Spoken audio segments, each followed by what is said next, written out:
Bismillahirrahmanirrahim. Assalamualaikum warahmatullahi wabarakatuh. Salam sejahtera buat kita semua, adik-adik. Hari ini adalah hari mata kuliah fisika dasar ya.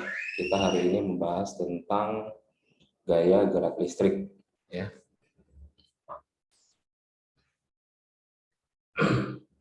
Oke, gaya gerak listrik merupakan bagian dari skema kelistrikan ya. Kalau minggu-minggu kemarin kita bicara tentang resistor, ya nama alatnya, kemudian prinsipnya adalah resistansi.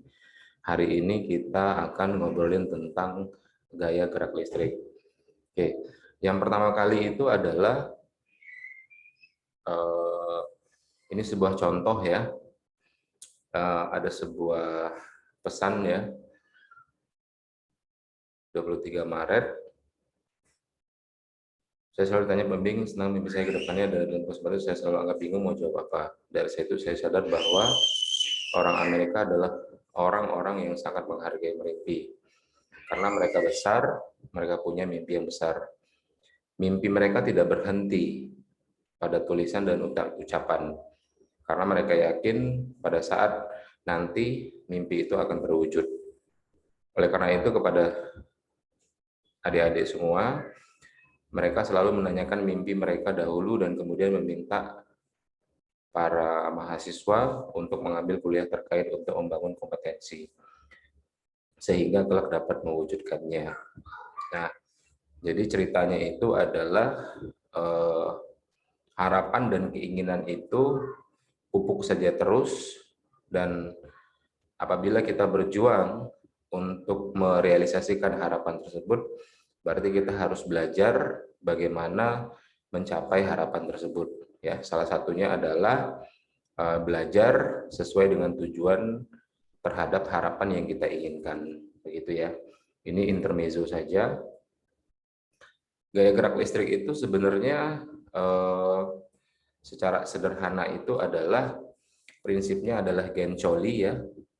Jadi GGL tidak tepat karena tidak mewakili gaya seperti yang diukur dalam Newton. Ini kata si Gencolli. GGL itu mempunyai komponen seperti baterai, generator listrik, yang satu jenis energi menjadi energi listrik disebut tempat atau sumber gaya gerak listrik atau GGL. Ya, jadi prinsip-prinsip perubahan energi ya, entah itu dari kimia, entah itu dari cahaya dan sebagainya, itu menjadi sebuah energi listrik disebut dengan gaya gerak listrik atau GGL. Oke, ini contoh adalah GGL beda potensial yang ditentukan oleh reaksi kimia pada baterai dan sama dengan tegangan terminal ketika tidak ada arus yang ditarik. Kemudian saya lanjutkan, GGL adalah besarnya beda potensial antara ujung-ujung sumber tegangan pada rangkaian terbuka. Jadi kata kuncinya itu adalah besarnya beda potensial yang terjadi pada ujung-ujung sumber tegangan ya. Dengan catatan itu rangkaiannya terbuka. Nah, contoh sederhananya adalah GGL itu pertama adalah tegangan terminal VAB. Yang kedua adalah ketika tidak ada arus yang ditarik dari baterai, tegangan terminal itu sama dengan GGL. Nah, pada saat penentuan reaksi kimia pada baterai, berarti apa? VAB itu sama dengan sigma, ya, nilai dari keseluruhan. Kemudian yang ketiga, jika I mengalir pada baterai, ada penurunan tegangan di dalam baterai yang nilainya sama dengan I dikali resistansi. Dengan demikian, tegangan kutub baterai atau tegangan yang sebenarnya diberikan itu dirumuskan sama dengan tegangan antara titik AB sama dengan sigma dikurangi I dikali R. Ya.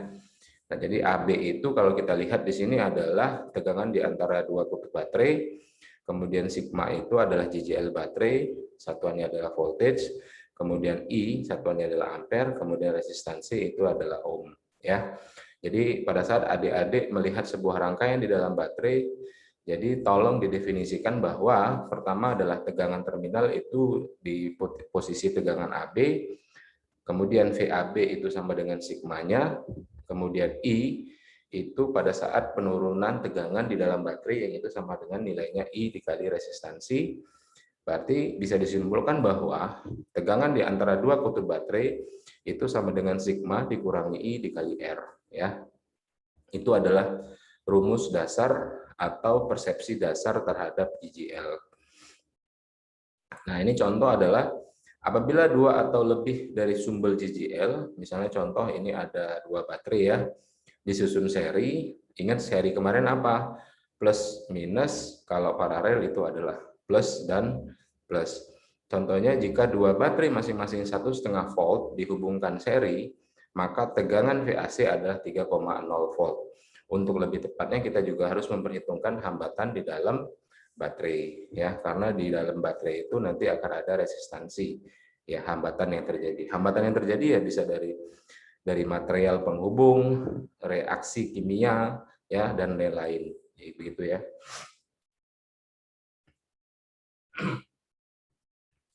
Apabila terdapat dua sumber atau disebut dengan N ya, dirangkai secara seri, maka sumber tegangan pengganti akan memiliki GJL sebesar sigma S sama dengan sigma 1, sigma 2, dan seterusnya ya.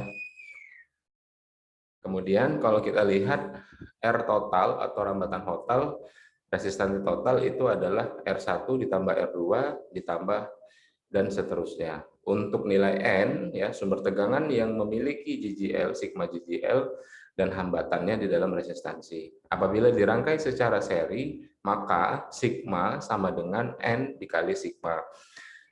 Resistan total ya sama dengan N dikali R. Berarti bisa dikatakan bahwa substitusi rumusnya adalah I sama dengan sigma S per R ya, plus resistansi total atau sama dengan N ya, jumlah arus GGL sejenis seper R plus NR ya. Jadi bisa dilihat rumus dasarnya seperti ini ya.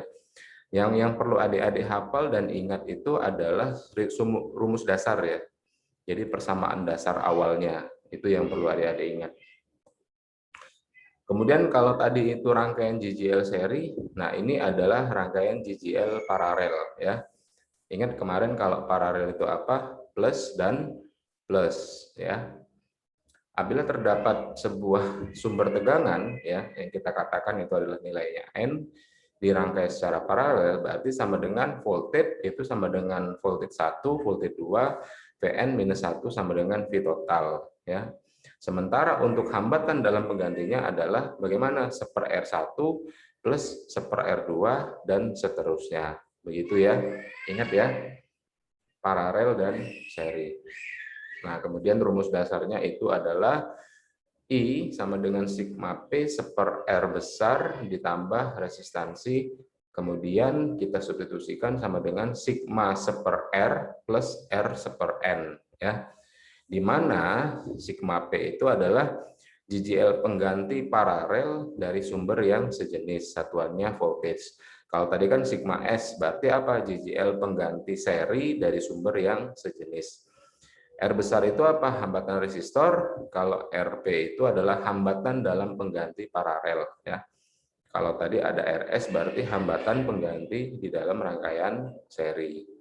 Begitu ya kira-kira ya. Oke, kita lanjutkan. Nah, setelah tadi adik-adik memahami tentang rangkaian seri dan paralel, kita lanjutkan ke sumber arus listrik ya. Misalnya contoh mobil mainan ini untuk bergerak dia memerlukan tenaga penggerak. Tenaga itu berasal dari baterai ya. Pada baterai tersebut terjadi perubahan energi kimia yang menjadi energi listrik ya. Kemudian komponen yang berfungsi sebagai tempat untuk mengubah satu jenis energi ya, misalnya energi kimia dan energi gerak menjadi energi listrik disebut dengan energi arus listrik atau sumber arus listrik.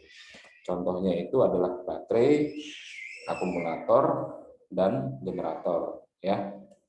Oke, kemudian yang ini kita lihat ya gambarnya yang di atas, ini adalah baterai ya. Baterai sumber arus listrik yang dibedakan menjadi dua, antara alternating current atau bolak-balik dan derivative current atau searah. Sumber arus listrik dihasilkan oleh dinamo arus alternating current dan generator. Ya, ada beberapa macam sumber arus searah, misalnya sel volta, elemen kering, akumulator, solar cell, dan dinamo ya. Karena itu elemen volta Batu baterai dan akumulator sering disebut dengan elektrokimia. Kemudian dikatakan elektrokimia sebab alat tersebut mengubah energi kimia menjadi energi listrik. Jadi itu ya. Alat pengubah dari energi ke energi listrik itu banyak ya. Contohnya adalah baterai, solar cell, begitu ya, generator listrik ya, entah penggeraknya dari air, uap, nuklir ya, atau angin ya, atau ombak dan lain-lain. Sederhananya adalah pembangkit listrik itu penggerak utamanya ya, penggeraknya kemudian digerakkan oleh apa, misalnya air, udara atau apa, kemudian menggerakkan generator ya. Jadi begitu. Oke, kita lanjutkan. Nanti silakan kalau ada yang ingin berkomentar, silakan tanya di kolom komentar ya. Kemudian ini contohnya sumber tegangan arus searah itu misalnya adalah batu baterai ya, aki, ECU ya, akumulator ya. Elemen volta, sumber tegangan arus searah misalnya generator, dinamo arus bolak-balik ya, dan lain-lain. Contoh lagi misalnya elemen volta ini ada anoda, katoda, dan larutan elektrolit ya. Jadi ada ketiga bagian yang paling penting di dalam untuk mengubah energi kimia menjadi energi listrik ya. Anoda, katoda, dan larutan elektrolit ya. Nah, atau disebut, kita sering lihat misalnya contoh baterai basah begitu ya. Baterai basah itu ada anoda, katoda, dan larutan elektrolit. Ini contoh lagi adalah baterai ya. Misalnya contoh saklar ditutup, elektron di kutub negatif, baterai akan bergerak melalui penghantar menuju kutub positif. Selama dalam perjalanannya, elektron mendapat tambahan energi dari gaya tarik kutub positif, namun energi itu akan habis karena adanya tumbukan elektron. Di dalam lampu tumbukan itu mengakibatkan filamen berpijar dan mengeluarkan cahaya. Ya, sesampainya di kutub positif, elektron tetap cenderung bergerak menuju ke kutub negatif. Energi luar tersebut berupa energi kimia dari baterai. Energi yang diperlukan untuk memindah elektron di dalam sumber arus, itulah disebut dengan gaya gerak listrik. Jadi itu ya prinsip dasar dari JJL untuk baterai. Kemudian saya lanjutkan, mengapa sih tegangan listrik itu, tegangan baterai itu tidak stabil ya, atau tidak konstan? Ya sederhananya adalah, misalnya contoh, kita memperhatikan bahwa ketika arus listrik ditarik dari baterai, tegangan antara terminalnya turun ya. Dikarenakan apa? Nah, dikarenakan ada yang menarik arus tersebut. Contohnya misalnya kita menghidupkan lampu mobil ya. Kemudian contoh lagi starter ya, karena starter itu menarik arus yang besar dan tegangannya menjadi turun, sehingga tegangan tersebut akan reaksi kimia pada baterai tidak dapat memasuk muatan dengan cukup cepat untuk mempertahankan JJL penuh. Jadi fenomena lampu yang meredup ya, starter yang tidak terlalu kuat, itu akibatnya apa? Baterai tidak mampu mengimbangi arus yang ditarik dengan kapasitas pemunculan arus tersebut. Ya, jadi begitu sederhananya. Di satu sisi muatan harus mengalir antara elektroda dan selalu ada halangan untuk aliran yang bebas. Ya, karena tidak ada aliran yang bebas ya, karena selalu akan ada hambatan ya, entah dari materialnya, entah dari perpindahannya. Baterai itu sendiri memiliki hambatan, betul ya. Ya, jadi setiap persimpangan atau penambahan material atau perubahan material itu akan menambah nilai resistansi. Ya, contohnya ini adalah ya, hambatan baterai biasanya kecil, center ketika baru mempunyai hambatan sekitar 0,5 ohm ya, lebih rendah lagi. Oke. Pertanyaannya ini ya, adik-adik nanti silakan jawab sendiri sebagai pokok bahasan saja. Apa keuntungan dan kerugian lampu pohon Natal yang dihubungkan paralel atau dihubungkan seri? Nah, ini pertanyaan sederhana tapi menarik ya. Kemudian jelaskan dengan teliti perbedaan antara JJL dan beda potensial. Kemudian stop kontak di rumah sering melupakan outlet ganda. Apakah keduanya terhubung seri atau paralel? Bagaimana Anda tahu? Nah, ini ya. Ayo, yang ketiga ini gampang sekali jawabannya, tapi kalau tidak memperhatikan akan menjadi sulit dan salah. Ya.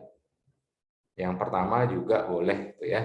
Jadi biar lampunya itu tetap terangnya sama, kira-kira dia akan dihubungkan paralel atau dihubungkan seri. Ingat kemarin kalau paralel itu adalah plus plus dan seri itu adalah plus minus. Kemarin juga sudah saya jelaskan keuntungan paralel dan keuntungan seri. Begitu kira-kira adik semua? Baik, terima kasih sudah bersedia melihat GGL ya, kuliah pada kita siang hari ini. Baiklah, marilah kita tutup dengan mengucapkan hamdalah bersama-sama. Alhamdulillahirrahmanirrahim.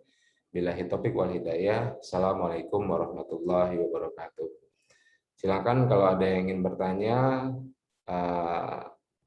tulis di kolom komentar ya. Terima kasih.